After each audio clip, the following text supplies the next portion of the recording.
Common wisdom in the games industry is that it's risky to have a female lead, as games with a female lead are harder to sell than those with a male lead. But given that Hellblade is an independent, self-published and self-funded game, we were only concerned with creating a character that's right for our story.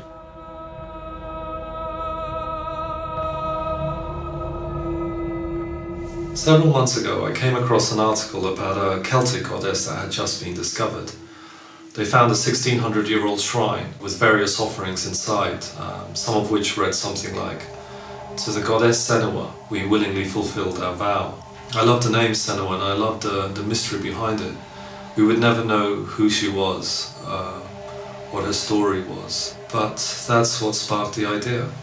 Inspired by the article, Tamim came up with a new concept for a Viking and Celtic themed game and started to write down his first notes. To create a character of intense realism, beauty, anger and history. A mystery that drives the action and story forward, revealing more and more seductive details as she descends deeper into a vision of hell. She is a challenging female form. Not sexy, not skimpy, not young, not skinny, yet stunning, compelling and believable. With this brief, Alex started working up some concepts. Some were too game-like, some were too fantastical. But eventually, he arrived at two illustrations, a full body shot and a portrait that really captured the essence of the character. In Celtic culture, women fought alongside men, often leading them into battle. And in northern Britain, a collection of Celts called the Picts, also known as the Painted People, were considered fierce barbarians by the Romans, who built an 80-mile-long wall from coast to coast called Hadrian's Wall just to keep them at bay. Senua is a Pict, and as the Pictish are tough people, it was important that she reflected that. To realise Senua as a tough Celtic barbarian, we got Stu on board to join the team as art director. So I took the concept art and tried to break it down into real-world references and expand on some areas in terms of their detail. She had to be kind of lean, but also have very pronounced kind of muscles. We wanted her to look like a hardened warrior type, full of scars and battle wounds.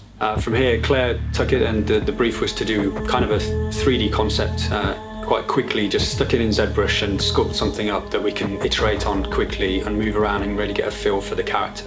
Stu started prototyping ideas on how to create organic materials in real time, such as fur, cloth and hair that can react to the wind and animation. These are all things that are very difficult to achieve in engine, but add greatly to the believability of the character.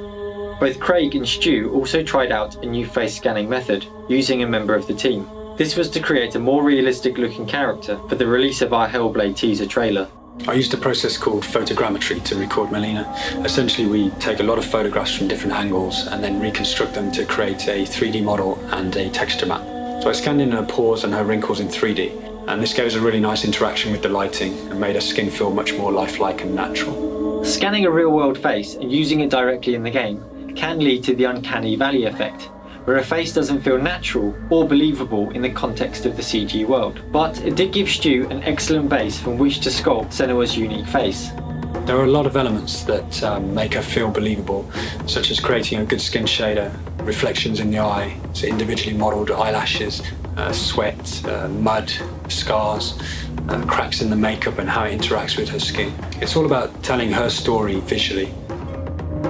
While doing research, I was fascinated by an island of Scotland called Orkney.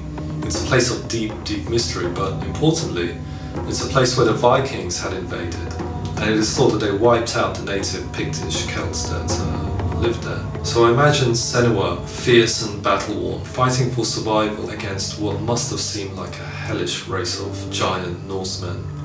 It's important to say that Senua's character is work in progress and will evolve throughout the project. Creating a good in-game model for use in the trailer is one thing, but getting her ready for the intense demands of gameplay is another. However, the feedback we've received so far has been encouraging, so that's something we'll take with us moving forward.